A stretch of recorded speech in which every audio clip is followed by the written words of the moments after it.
Hey, welcome to the channel. Here in the video, we will share the details for the grounded error code 363. The error reads, hosting game error. There was an issue hosting a multiplayer game. Check your connection and try multiplayer game. Connect network failed 363. Before we proceed, we want to let you know that we used AI for the voiceover and some graphics. However, all the information shared has been manually researched and is not AI generated. As per our research, the error comes when players try to host or join a multiplayer game. Some users shared that the error started after their friend lost connection and then couldn't rejoin. Others mentioned getting the error even when starting a new world.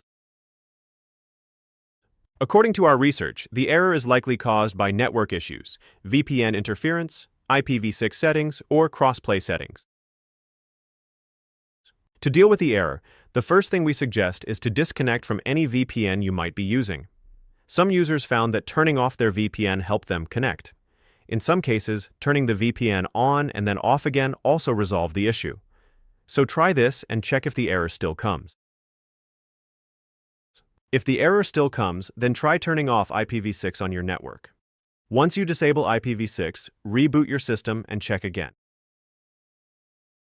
If the error persists, then try connecting to a different network. Simply use a different Wi-Fi or mobile hotspot and check if this helps with the error. If you still get the error, then save your game as an unshared world. After saving, reshare the world and try to host or join again. And check if this resolves the error. At last, if the error still persists, then enable crossplay if it is disabled or double-check your crossplay and Microsoft account settings. Then try to join or host again and see if the error still comes. That's all for the video. If this video helped, don't forget to like, share, and subscribe. Have any questions or issues? Drop them in the comments below. Thank you.